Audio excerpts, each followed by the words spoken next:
Alors, merci d'être avec nous, messieurs, cet après-midi, enfin en fin d'après-midi. Christophe, je vais d'abord vous présenter. Christophe, vous pilotez aujourd'hui tout ce qui est transformation digitale au sein du groupe Nestlé, avec un focus sur l'entièreté de la chaîne de valeur, c'est-à-dire l'ensemble des opérations, des achats, jusqu'au consommateur final. Ludovic, vous êtes en charge de la transformation digitale de la supply chain au sein du groupe Renault. Alors, une transformation qui est très profonde, qui a commencé en 2021 et qui s'opère notamment au niveau autour de la donnée, de l'industrie 4.0 et de l'intelligence artificielle. C'est toutes ces avancées-là que vous allez nous raconter. Et Perceval de Cany, vous avez cette même fonction chez la TECOR et vous êtes venu partager la réalité d'une industrie aéronautique qui est confrontée à des enjeux majeurs de transformation. Voilà, chez vous, c'est une nécessité et on va découvrir pourquoi. Ma première question, pour dresser un état des lieux, c'est de savoir si je me suis avancée dans l'introduction en expliquant que la supply chain avait changé en incarnant aujourd'hui un rôle beaucoup plus stratégique pour l'entreprise. Je vais demander à Christophe de me répondre sur cette première question. Oui, je vous remercie. En effet, je pense qu'il y a eu une vraie évolution depuis quelques années où initialement la supply chain était vue plus comme un centre de coûts et plutôt quelque chose d'acquis, on va dire, dans l'ordre des sociétés manufacturières. Et maintenant, on s'aperçoit que non seulement on peut travailler sur les efficiences, qui est le cœur de métier à la base, hein, mais aussi avoir une contribution à la croissance de l'entreprise. Donc en fait, il y a un nouveau modèle qui s'est établi et au fur et à mesure des années, ce qu'on aperçoit, enfin ce dont on se rend compte, c'est que la supply chain devient vraiment une source de valeur ajoutée pour l'entreprise et donc de plus en plus stratégique dans la réponse aux consommateurs, en tout cas dans le domaine CPG. Voilà. Perceval, vous me disiez que c'était encore plus vrai dans le secteur aéronautique. Oui, alors nous, on a une richesse extraordinaire dans l'aéronautique, c'est qu'on n'a pas de problème de vente. Les flottes sont en train d'être renouvelées. Tous les OEM, Airbus, Boeing, tous les acteurs de l'aéronautique sont en train de croître à une vitesse folle. Et donc notre enjeu, en fait, c'est de produire. Et c'est de produire à la bonne vitesse. Donc notre enjeu, c'est d'arriver à produire au bon coût et à la bonne vitesse. Et là, la supply chain devient un enjeu clé. L'industrie aéronautique a vécu sur des périodes, une période dorée là, sur les 20 dernières années où la croissance était régulière, sans à-coups. Et le Covid a été vraiment un coup de massue pour nous. Ça a révélé une fragilité, un manque d'investissement, vraiment une fragilité structurelle. Beaucoup d'acteurs, beaucoup de petits acteurs, peu d'investissement dans les outils, beaucoup de turnover dans les compétences. Et donc c'est vraiment devenu le maillon clé de la performance de l'industrie tout entière. C'est la maîtrise de la supply chain et la maîtrise de la croissance. Vous me donniez un épisode pour illustrer ça. Vous me disiez qu'en 2024, il y avait une usine américaine qui fabriquait des fixations qui avaient brûlé et que ça avait été le syndrome, enfin l'effet papillon en fait, Oui, pour toute l'industrie. Ça veut dire que suite à l'immaturité de la chaîne, on avait été fortement impacté. C'est la fragilité qu'on vit vraiment tous les jours. On est vraiment sujet à l'effet papillon. C'est vraiment on l'observe vraiment tous les jours. L'exemple que j'ai donné, c'était en 2025, une usine en Pennsylvanie qui brûle. Bon. Et en réalité, cette usine, elle produisait des composants clés. Elle était monosource sur la plupart de ses composants. Et donc, d'une part, ça a créé une rupture d'approvisionnement, et d'autre part, ça a créé un mouvement de panique, puisque tous les acteurs de la supply chain s'en sont rendus compte, chacun à sa propre vitesse, et tout le monde a eu un mécanisme de défense, c'est de s'approvisionner, en plus de la demande initiale. Et donc, en fait, ça a créé une bulle de demande qui est venue aggraver la crise qui avait déjà été créée par l'incendie. Et ça, c'est des exemples que j'ai en tête, il y en a plein qu'on peut citer, et qui révèlent en fait cette instabilité structurelle et cette fragilité qu'on doit vraiment combattre. Et une notion de résilience, là je pense qu'on va en parler à mon avis en long, en large et en travers. Cette notion de résilience est clé pour pouvoir produire au bon moment, à la bonne vitesse et au bon coût. Et cette nécessité qui se répercute directement sur votre performance. Alors, pourquoi finalement on a géré la supply chain de la même manière ou presque pendant des décennies presque? Pourquoi cette supply chain aujourd'hui, vous l'avez un peu expliqué, mais je voudrais qu'on approfondisse, ne peut plus se gérer comme elle l'a été? Il y a plusieurs, vous m'expliquez qu'il y avait plusieurs phénomènes qui font que voilà, on est obligé d'aller de l'avant, d'évoluer et de transformer. Alors, il y a deux éléments que je vais citer. Il y a un premier élément qui est la mondialisation. Alors, c'est peut-être un peu bateau, mais il y a une réalité derrière. C'est la fragmentation de la supply chain, des flux qui sont plus longs. On vit dans un monde où les barrières douanières deviennent de plus en plus importantes, et donc ça ralentit les flux. Et puis, il y a aussi des événements géopolitiques qui sont très dommageables et qui créent des impacts et des ondes de choc dans cette supply chain qui sont très importants. Je peux citer un exemple très concret. Quand la guerre en Ukraine a commencé, les gouvernements européens nous ont interdit d'utiliser du titane russe. Le problème, c'est que le titane russe était le titane de l'aéronautique. Et donc là, d'un coup, d'un seul, toute la supply chain a dû se reconfigurer pour aller chercher du titane américain, européen, chinois. Et donc vous imaginez les mouvements, à nouveau des mouvements de panique ou des mouvements de masse avec des comportements des différents acteurs qui ne sont pas forcément toujours ordonnés, synchronisés. Et finalement, le premier arrivé, le premier servi, et puis le dernier en souffre énormément.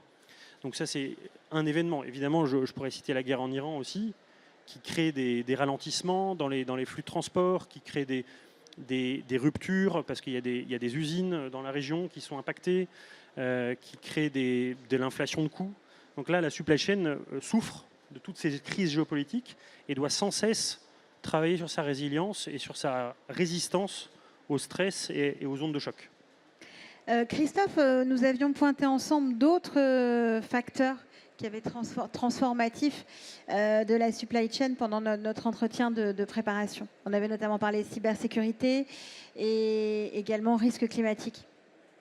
Oui, alors les risques sont très similaires, mais dans notre domaine, le risque climatique devient de plus en plus prédominant, puisqu'on a des évolutions, notamment par exemple sur les zones de production de café. On a des évolutions, il fait assez chaud aujourd'hui, je crois que tout le monde s'en rend compte, donc je ne suis pas sûr que les agriculteurs français sont très contents sur le rendement en ce moment dû aux aléas climatiques. Et donc ça crée une distorsion dans la chaîne de valeur et un besoin d'adaptation constant. Ça, c'est le premier point. Le deuxième point, c'est qu'on voit les entreprises se digitaliser de plus en plus et parfois sur des modèles qui n'ont pas les bonnes fondations, ce qui fait qu'on s'expose à la cybersécurité, enfin aux aléas liés à la cybersécurité. Et on peut se retrouver, même si on arrive à protéger notre environnement interne, à être exposé à des environnements externes. Un exemple, beaucoup d'entreprises mutualisent leur zone de stockage et se retrouvent dans une situation où lorsqu'on a une cyberattaque, et on s'est retrouvé dans ce type de situation où on a 70 000 palettes de bloquées dans une zone de stockage et impossible de faire sortir un camion. Donc ça, c'est des aléas qui sont récurrents et qui sont de plus en plus importants. Je ne sais pas si certains d'entre vous ont vu, mais dernièrement, juste avant Pâques, on s'était fait voler 3 camions de KitKat, justement par un système de impersonation à un niveau de stockage. Voilà, tout simplement. Donc il y a des choses qui arrivent de plus en plus.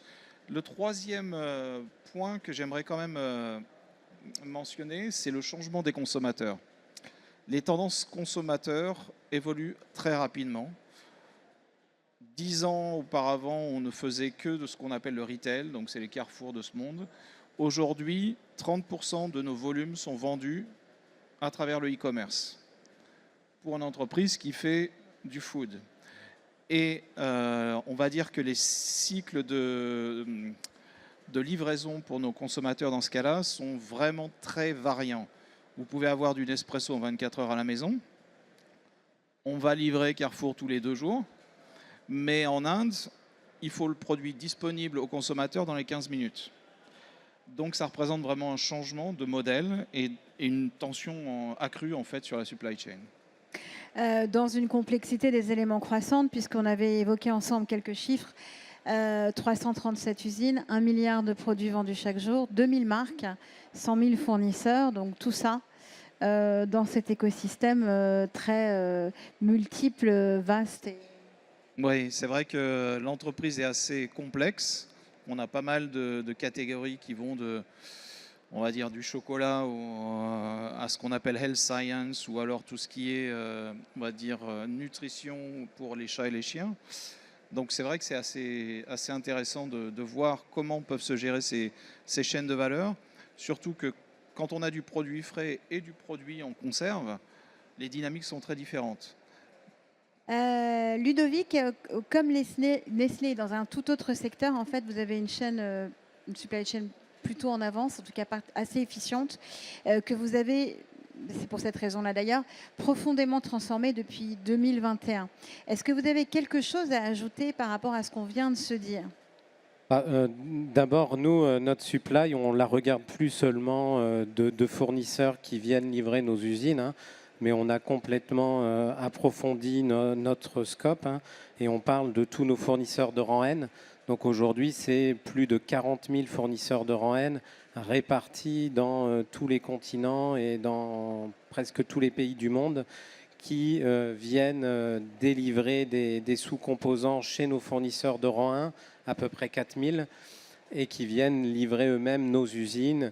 C'est des centaines de milliers de camions tous les ans, hein, sur les routes pour livrer ces usines. Et il faut imaginer tout un système de transport pour livrer les voitures dans plus de 22 000 points de distribution, pareil, répartis partout dans le monde. Donc ce scope global, je rejoins beaucoup sur ce qui a été dit avant sur le côté international, nous rend aussi très fragile par rapport à l'environnement complexe d'aujourd'hui, puisque nous aussi, on a été fortement impacté avec la guerre en Russie, hein, puisqu'on y a perdu des usines carrément, impacté par tout ce qui est risque cyber. Vous savez qu'il y a un de nos concurrents, OIM, qui a carrément été arrêté pour une attaque cyber. Et de par la communication de nos usines automobiles avec des milliers de fournisseurs, le risque cyber, on sait qu'il y a une attaque sur 3 qui passe par justement les tuyaux logistiques, hein, les tuyaux de data logistique. Donc on est particulièrement vigilant sur ces risques-là parce qu'on est soumis à des attaques quotidiennes. Et le risque climatique, c'est tout ce qui a déjà été évoqué en avant sur, par exemple, des inondations, des arrêts du jour au lendemain de fournisseurs qui viennent mettre à mal toute notre chaîne logistique. Donc cet environnement complexe, hein, nous a exposés à une explosion des décisions, hein, qu'on est amené à prendre à chaque instant pour trouver des solutions, pour suppléer un fournisseur, pour changer le moyen de transport, pour détourner des bateaux, etc. Donc, nous demande de faire des simulations, de l'optimisation. Et là, on rentre dans le règne de ce qu'on appelle l'intelligence des décisions, hein. Et c'est cette nouvelle notion qui nous a poussé à faire toute notre transformation digitale pour être capable de limiter le business impact de chaque aléa auquel on est soumis aujourd'hui. Alors, on a affaire à 3 secteurs fondamentalement différents. Quelle feuille de route vous êtes-vous tous chacun donné, en fait, pour pouvoir avancer ? Perceval, par exemple. Alors, comme le disait Ludovic, il faut s'équiper. Il faut s'équiper en outils pour que la prise de décision soit à la hauteur de l'enjeu qu'on a. Si je reprends mon exemple d'usine qui brûle aux États-Unis, on a mis une semaine à apprendre l'information, une semaine à comprendre l'impact que ça avait sur notre propre portefeuille d'approvisionnement, et une semaine pour décider ce qu'on allait faire. Et en fait, en 3 semaines, comme je disais, tous les autres avaient déjà pris la plupart des décisions et avaient piqué tout le stock. Donc en fait, il faut qu'on s'équipe pour à la fois analyser, simuler et aider à la prise de décision avec un éclairage sur la prise de risque et les enjeux qu'on a. Et donc ça nécessite de vraiment revoir nos processus et revoir et construire des outils décisionnels. Alors ça commence par l'Excel, et puis idéalement ça finit par un agent IA qui nous aide pour un cas d'usage donné. Ludovic, on l'a dit en introduction, et puis vous l'avez beaucoup répété en préparation, la donnée, c'est la base en fait finalement de la supply chain, et c'est un sujet qui est hautement stratégique pour Renault Group. Expliquez-nous pourquoi aujourd'hui c'est central. On parlait justement des prises de décision, et avant on avait aussi parfois des prises de décision à prendre, mais la donnée elle n'était pas fiable. souvent pas disponible en temps réel, pas complète, et ce qui nous amenait à prendre soit la mauvaise décision, soit à ne pas prendre de décision tout court et à subir continuellement les aléas. Et donc Renault a fait le choix de basculer à ce qu'on appelle en data-driven, et avec cette volonté de travailler sa data, enfin ses données, pour qu'elles soient fiables, précises, complètes, disponibles en temps réel, pour amener chacun à prendre la bonne décision au bon moment et ne pas subir justement tout ce travail.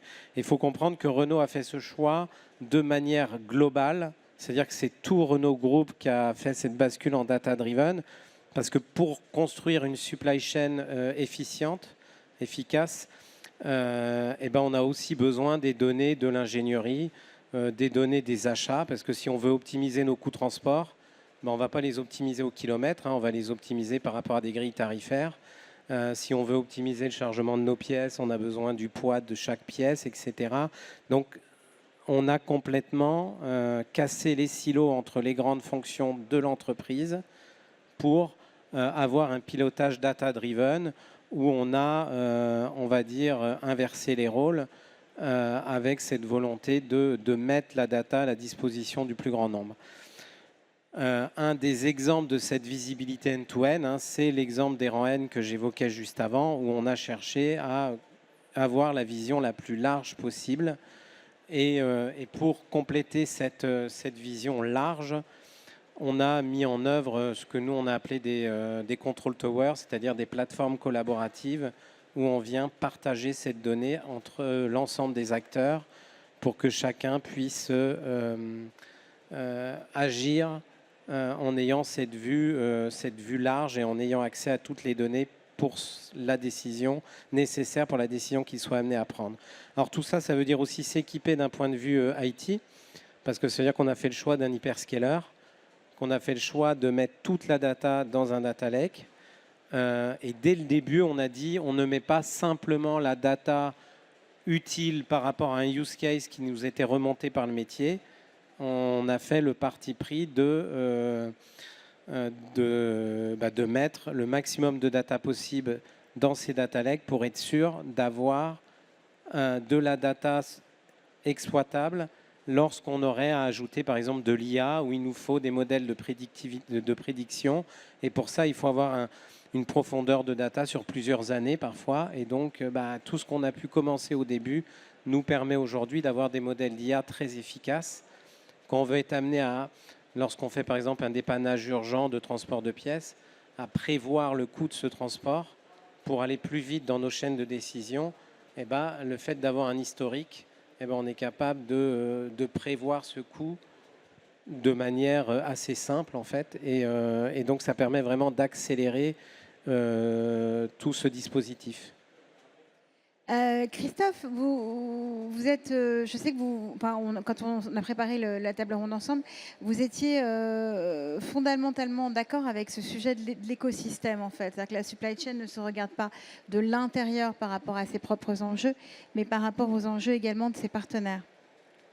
Oui, en fait, je pense qu'on en a discuté un petit peu auparavant, donc c'était assez intéressant. Dans un premier temps, je reviens sur le domaine de la donnée. Pour nous, on a eu exactement la même approche, hein, c'est-à-dire s'assurer qu'on ait un environnement où les données étaient consommables. La seconde chose, c'est l'interopérabilité des données. Et c'est là où je viens à ce point-là. On peut avoir énormément de données dans un environnement, mais sa consommabilité n'est due qu'à son interopérabilité. Et si on n'a pas des standards très précis, on ne peut pas avoir cette vision, on va dire end-to-end, de la chaîne de valeur. Et donc construire ces écosystèmes. C'est-à-dire que si on part des fournisseurs, on va avoir des standards dont on a besoin chez les fournisseurs en termes de données, qui vont pouvoir être injectés dans nos modèles, et de la même manière des consommateurs. Alors certains jouent le jeu, certains ne jouent pas le jeu, mais l'idée c'est de pouvoir créer un ensemble de décisions sur l'ensemble de la chaîne de valeur qui soient pertinentes et qui regroupent dans cet écosystème les différents points d'achoppement nécessaires à l'efficience de la supply chain. Pour nous, on approche ces écosystèmes de manière, on va dire, séquencée et intégrée. C'est-à-dire qu'on va regarder source to pay, on va regarder order to cash, on va regarder plan to produce. On va faire ce qu'on appelle des end-to-end, mais vraiment focalisés sur un groupe de fonctions. Et c'est après, lorsqu'on veut orchestrer la chaîne de valeur intégrale, où en fait on injecte les données des différents domaines pour prendre des décisions. Alors des décisions, ça peut être le cas de single sourcing, double sourcing ou des disruptions comme vous avez. Notre point fondamental, c'est la réponse au consommateur. Comment on devient plus agile, comment on s'assure de la connexion et de la collaboration dans l'écosystème. Je vous cite, vous disiez, un résultat n'est pas seulement la somme des excellences fonctionnelles, c'est le fruit de l'orchestration de toute la chaîne de valeur. Je vous entends pas. Alors on va attendre 2 minutes. Donc je vous cite, vous disiez, pendant la préparation, un résultat n'est pas seulement la somme des excellences fonctionnelles, mais le fruit de l'orchestration de toute la chaîne de valeur. Oui, tout à fait. Je vous ai bien cité donc. Est-ce que, alors on a beaucoup parlé IA depuis le début de la journée, avec beaucoup de sessions consacrées à ça. Qu'est-ce que l'IA justement va apporter à la supply chain? Là c'est plutôt Perceval.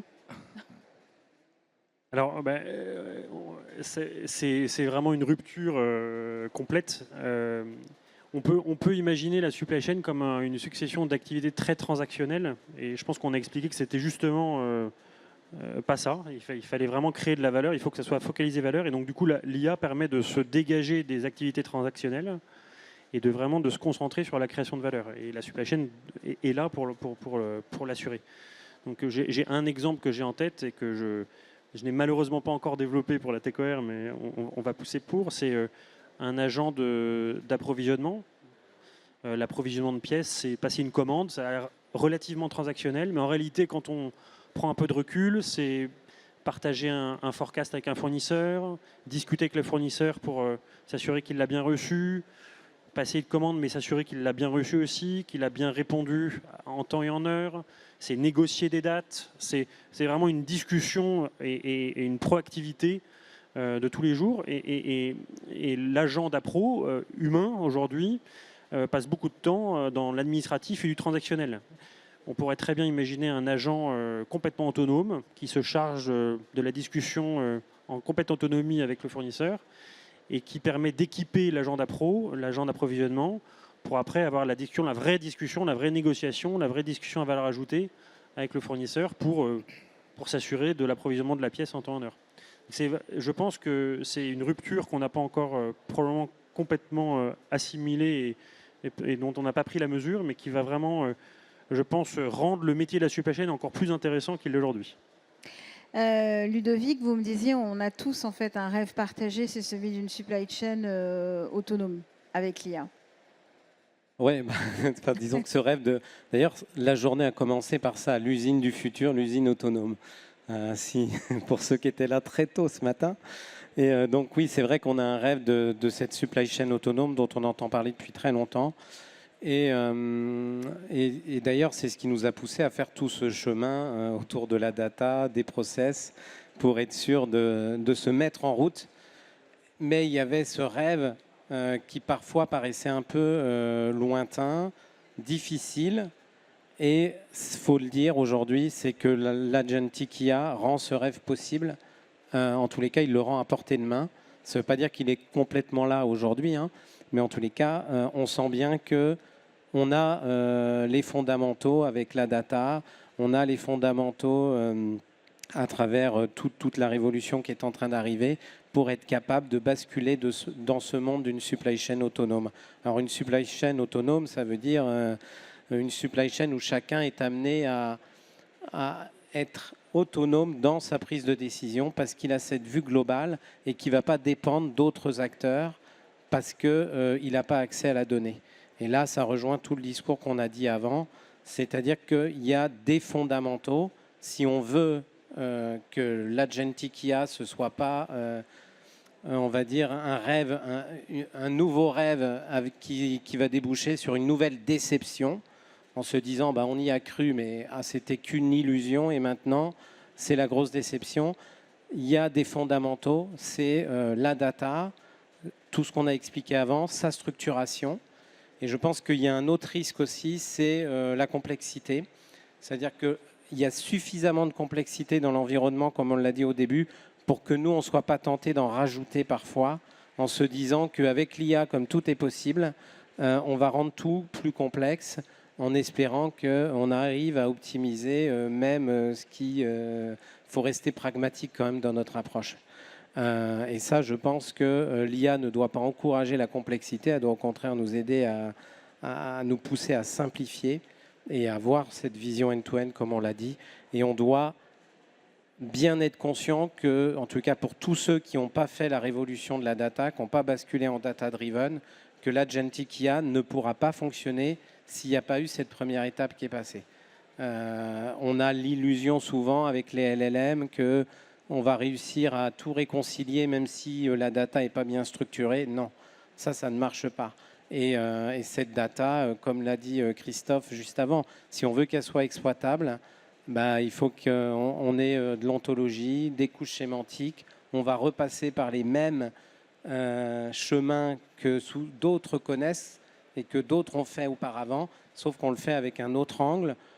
Ça peut être plus rapide aussi parce que l'IA peut nous aider à accoucher, entre guillemets, de couches sémantiques et d'une ontologie beaucoup plus rapidement.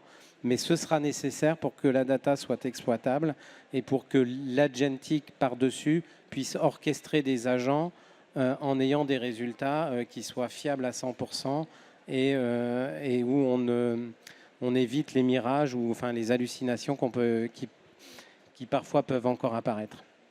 Christophe, vos attentes en matière d'IA? Alors, nos attentes, elles sont grandes, comme je pense beaucoup d'entreprises, mais alors tu parlais initialement du fait que beaucoup d'expériences, on va dire de tentatives, vont échouer. Je pense que la première des choses, c'est de se focaliser sur la valeur ajoutée. Le but du jeu, c'est pas de digitaliser pour digitaliser. Le but du jeu, c'est de transformer le business.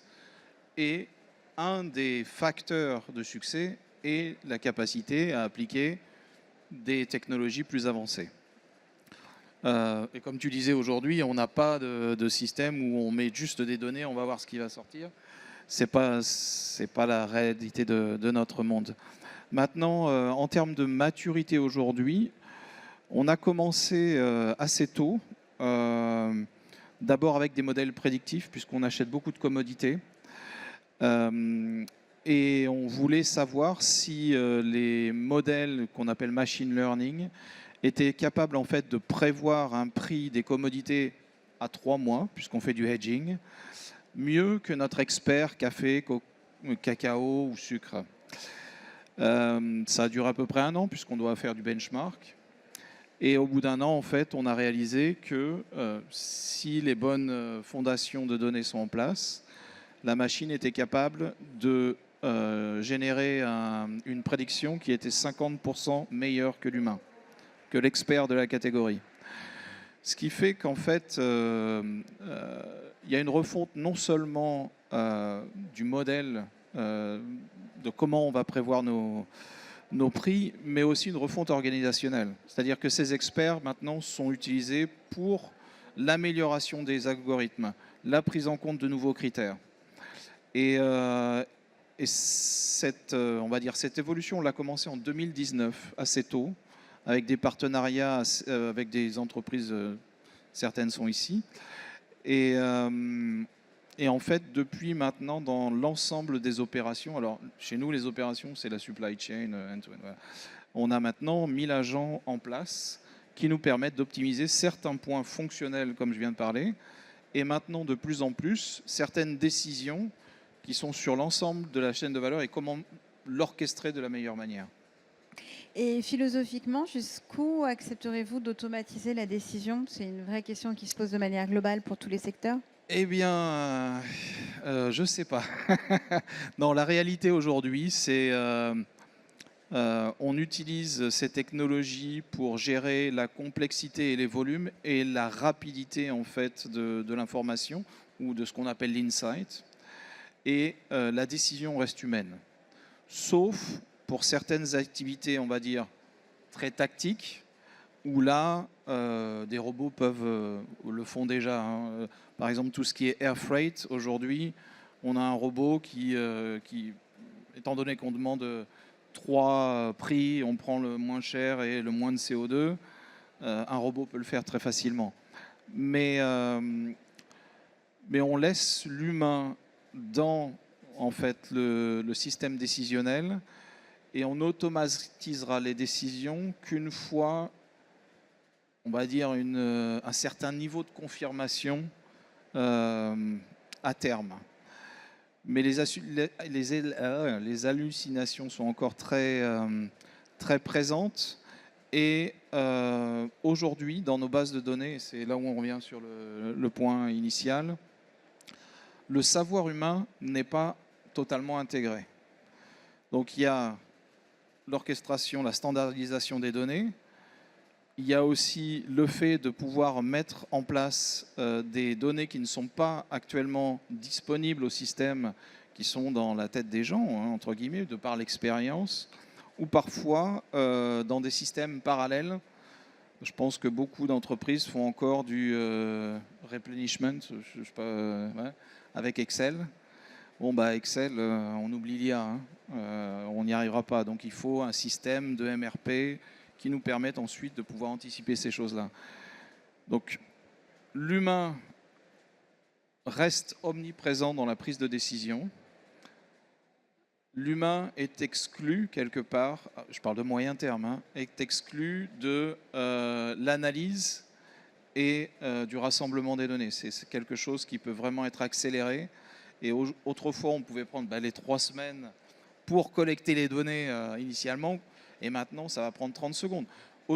Depuis 2019, la dépense de Nestlé dans le monde, en termes d'achat, est disponible en 10 secondes.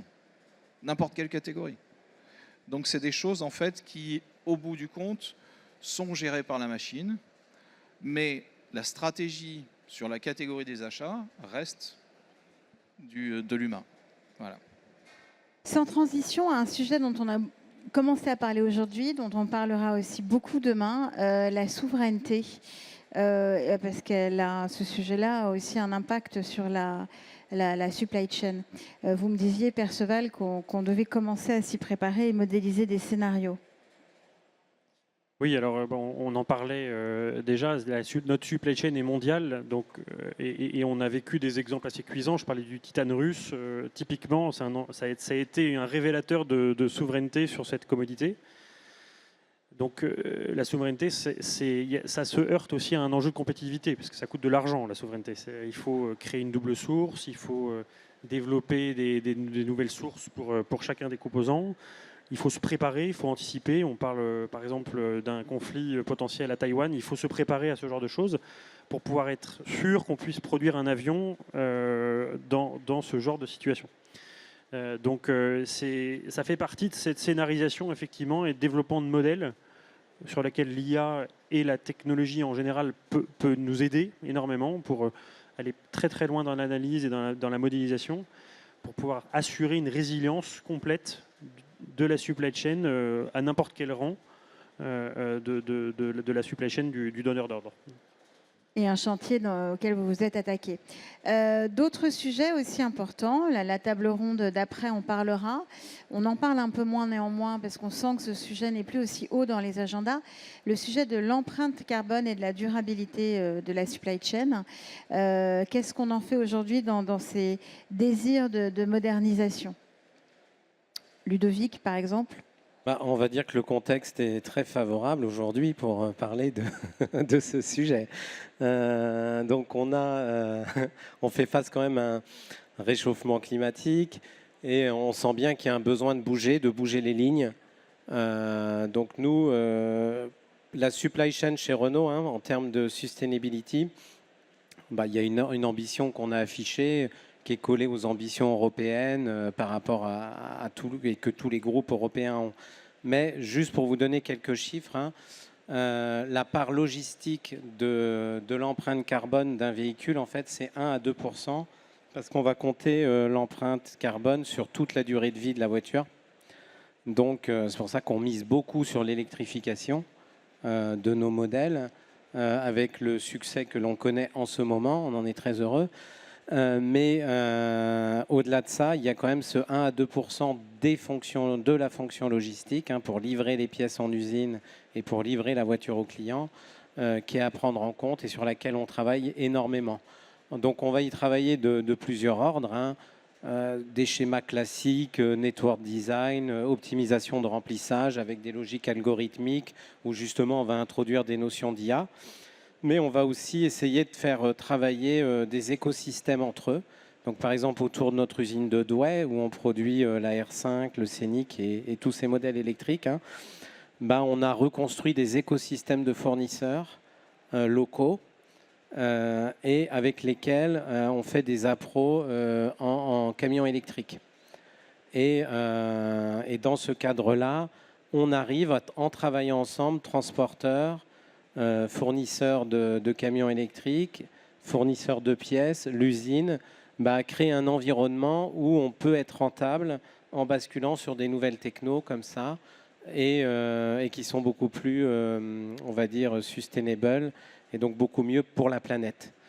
Alors, ce sont que des expériences à petite échelle aujourd'hui, hein. Alors, petite échelle, on a quand même reçu le prix, le trophée Everest, parce qu'on avait fait plus d'1 million de kilomètres en transport électrique. Mais bon, si on ramène ça au nombre de kilomètres, ça reste quand même qu'à petite échelle pour Renault, même si c'est 1 million de kilomètres. Donc il y a encore un chemin à faire, mais en tout cas, je pense que c'est intéressant. Et c'est la logique qu'on a eue en IA, c'est-à-dire d'envoyer des premiers de cordée qui font des essais, qui permettent de tester des solutions, de les éprouver, et qui nous permettra de passer à l'échelle lorsque ces solutions seront suffisamment matures. Christophe ? Bon, chez nous, c'est une partie intrinsèque de la stratégie d'entreprise, donc c'est pas quelque chose sur lequel on va Transiger. Voilà, absolument. On a plusieurs initiatives dans beaucoup de domaines. On a ce qu'on appelle le Cocoa Plan, où on travaille avec les agriculteurs.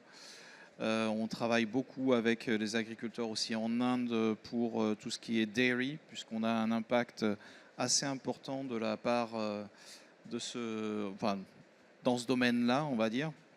Tout ce qui est méthane avec les vaches et ces choses-là.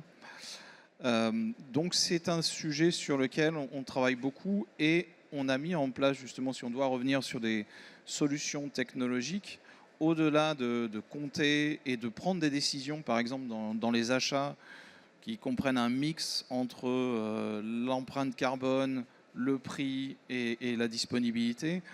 On a mis en place tout ce qui est reporting depuis un certain temps, mais maintenant aussi des systèmes qu'on appelle design to value, qui nous permettent, à partir du moment où on crée un produit, où on rénove un produit, renovation, je ne sais pas comment on dit, on revoit un produit, on intègre directement son impact ESG, alors RSE, dans la décision finale du produit. Donc ça, c'est quelque chose qu'on a mis en place depuis un certain temps. Ça vient avec sa complexité. C'est-à-dire que initialement, on s'était imaginé que se donner des ambitions très claires sur, par exemple, le plastique.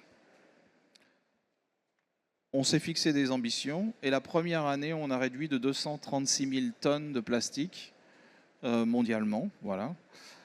Le seul problème, c'est que chaque année, on a une réunion avec les ONG et les recycleurs.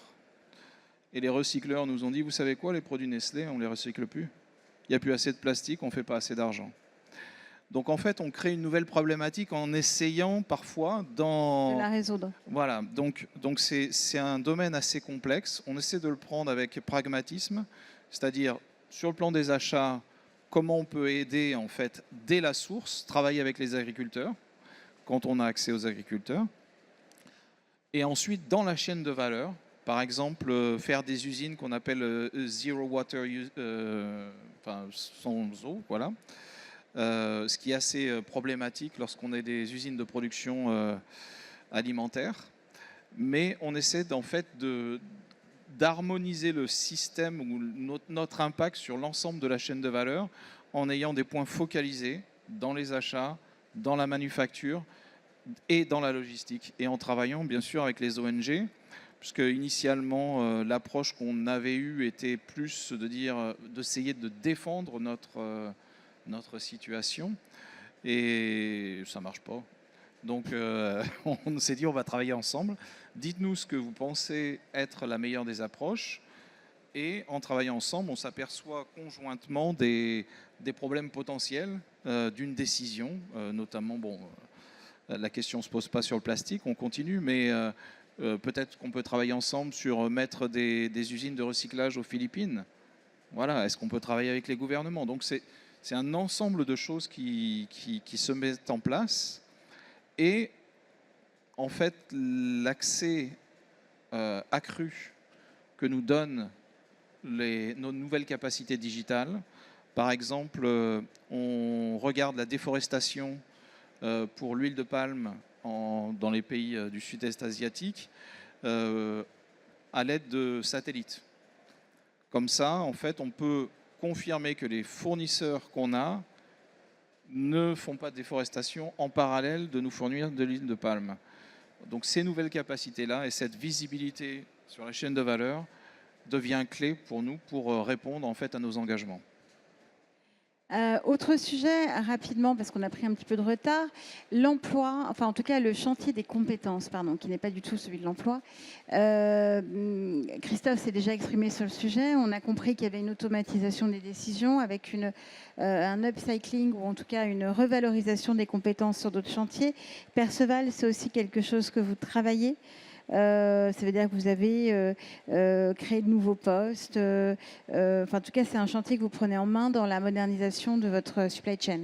Oui, absolument. Donc, c'est vrai qu'avec la disparition du métier transactionnel, il faut monter en gamme. Il faut éduquer nos fonctions à la prise en compte de la donnée, à maîtriser l'utilisation des dashboards, à faire même du data analytics en soi. Donc ça, c'est un point important.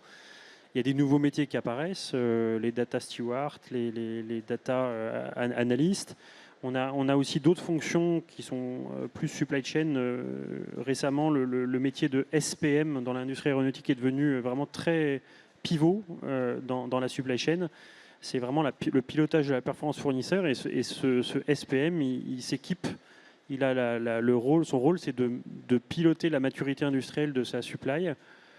Et il doit avoir une vision 360 de la performance de son fournisseur, pas seulement supply chain, qualité, commerciale et production également. Et donc c'est là où la donnée aussi est clé. Il faut l'équiper entre guillemets pour qu'il puisse faire son job correctement. Donc il y a un énorme chantier sur les compétences. Qui est rendu aussi assez complexe du fait du turnover que l'industrie a pu vivre ces dernières années depuis le Covid. Alors, je voulais vous demander la définition de la supply chain idéale. On n'aura pas forcément le temps. Vous avez chacun répondu qu'elle devait être autonome et pas automatisée, prédictive et résiliente, avec un niveau de vision end-to-end. Maintenant, on va se concentrer dans les 6-7 minutes qui nous restent pour comprendre comment chacun de vous allez travailler vers cet objectif de supply chain idéale. On recommence par vous, Perceval. Alors, la supply chain idéale, je reprends le terme du Ludovic, la supply chain autonome, c'est un bel objectif, un beau Graal. Ça nécessite d'avoir un chantier de transformation qui est quand même assez significatif. Il faut s'équiper, il faut se digitaliser. Donc là, il y a vraiment des efforts. C'est ce que vous faites actuellement on investit beaucoup et on a créé un département entier de data analystes en fait, qui nous crée un environnement de BI qui s'attaque maintenant au chantier de l'IA. Donc c'est vraiment un investissement que le groupe a fait pendant plusieurs années maintenant. On a des personnes dans notre département supply chain qui font de l'IA, qui commencent à faire de l'IA, qui vraiment réfléchissent au cas d'usage de l'IA pour la supply chain. Et maintenant, ce qui reste à faire, c'est vraiment de travailler sur les processus pour les rendre compatibles à ces nouvelles technologies. On en parlait un peu en préparation. Finalement, si on revient au sujet de la conférence, de la table ronde, c'est est-ce que les processus actuels sont compatibles avec la technologie ou est-ce qu'il n'y a pas un enjeu de les revoir de fond en comble pour les rendre compatibles et pour les rendre plus efficaces. Donc ce travail-là de refondre des processus et en lien avec les nouvelles technologies, c'est vraiment un grand chantier là qu'on a lancé, qu'on commence à lancer. On attaque brique par brique. Il y a des thèmes qui ressortent, la gestion des stocks et des inventaires en est un, parce que c'est un enjeu clé de cash pour une entreprise. Donc il faut les attaquer un par un et puis s'assurer que finalement à la fin, la boussole, c'est la création de valeur. Est-ce que le process en question répond à la création de valeur qu'on attend et est-ce que l'outil qu'on a développé permet de servir ce processus. Donc ça, c'est un chantier qu'on a démarré il y a quelques mois. Vous parliez aussi de ce fameux écosystème avec une initiative commune qui vous aide beaucoup, qui est l'Aéro Excellence Initiative. Oui, ça c'est une initiative Aéro Excellence. C'est une initiative qui a été lancée par les grandeurs d'ordre de l'aéronautique il y a quelques années et qui a pour objectif d'inciter la supply chain à améliorer sa maturité industrielle. C'est donner un cadre commun pour mesurer et piloter la maturité industrielle des fournisseurs de l'aéronautique. Et c'est un outil assez merveilleux parce que ça permet de parler le même langage, ça permet de parler de définir des standards de process au travers de toutes les couches de l'industrie aéronautique, du plus petit fournisseur jusqu'au grand donneur d'ordre, et donc du coup de vraiment développer un cadre d'amélioration pour tous les fournisseurs et en visant l'excellence opérationnelle. Donc ça c'est vraiment vraiment une initiative qui est bienvenue et qui va permettre de donner un cadre fort pour l'amélioration des processus. Les prochains enjeux pour Nestlé et Renault. Donc je vous détends, on a rattrapé notre retard, donc vous n'êtes pas obligé de vous dépêcher. Quels sont vos prochains enjeux, Christophe? Et ensuite, on laissera le dernier mot à Ludovic. Alors, les prochains enjeux, je pense qu'ils sont relativement clairs, c'est-à-dire comment on peut utiliser l'ensemble des données qu'on a disponibles maintenant pour prendre de meilleures décisions qui soient basées sur des faits et basées sur une analyse plutôt qu'une intuition. Cette revue des processus qui a été mentionnée est clé. C'est quelque chose qu'on voit et qu'on associe aussi à une revue de l'organisation, puisque en fait, nos nouvelles capacités digitales nous permettent des choses différentes du passé, et les organisations ou même les processus ont été créés à une ère quelque part pré-digitale. Donc, ça veut dire peut-être certaines harmonisations d'organisation, la création de nouveaux rôles, la création de nouvelles organisations aussi est en train d'apparaître. Et ça nous permet réellement de remettre à plat et en question notre façon de travailler, étape par étape, en focalisant sur la valeur qui va être apportée à l'entreprise et à nos consommateurs. Donc, est-ce qu'on peut faire quelque chose de différent pour amener une meilleure réponse? Et je pense que aujourd'hui, les problématiques qui se posent pour des entreprises telles que la nôtre sont non pas les moyens, mais notre capacité à changer. Et donc la résistance au changement, puisque quand on crée une nouvelle entreprise basée sur, on va dire, des nouvelles capacités telles que Open Cloud ou Cowork, on peut quasiment créer une entreprise unipersonnelle qui va être un acteur majeur de demain. Quand on part de 300 000 ou 270 000 employés et on se dit comment on va se réorganiser, c'est une autre affaire. Voilà. Donc je pense que l'un des challenges pour beaucoup d'entreprises va être cette remise en question des processus, des organisations, parce que la technologie est là et elle avance très vite. Et le dernier mot revient au groupe Renault. Forcément, on a évoqué beaucoup de sujets. Supply chain idéale, performance, résilience, la capacité à s'adapter. Juste pour donner quelques exemples dans le monde que l'on vit aujourd'hui sur la capacité à s'adapter, ce n'est pas que des choses qui viennent de nos fournisseurs, ça vient aussi parfois de nos clients. Vous avez l'usine de Douai, donc une usine dans le nord de la France où on produit nos modèles électriques. Avant, une usine automobile, c'était un modèle, une ligne. Aujourd'hui, sur la même ligne, vous produisez la Mégane, la Scénic, la R5, la petite Micra, l'Alpine, des modèles parfois pour des marques externes pour lesquelles on fabrique et on vend ces voitures. Donc, une complexité grande et une capacité, la supply chain, elle doit s'adapter.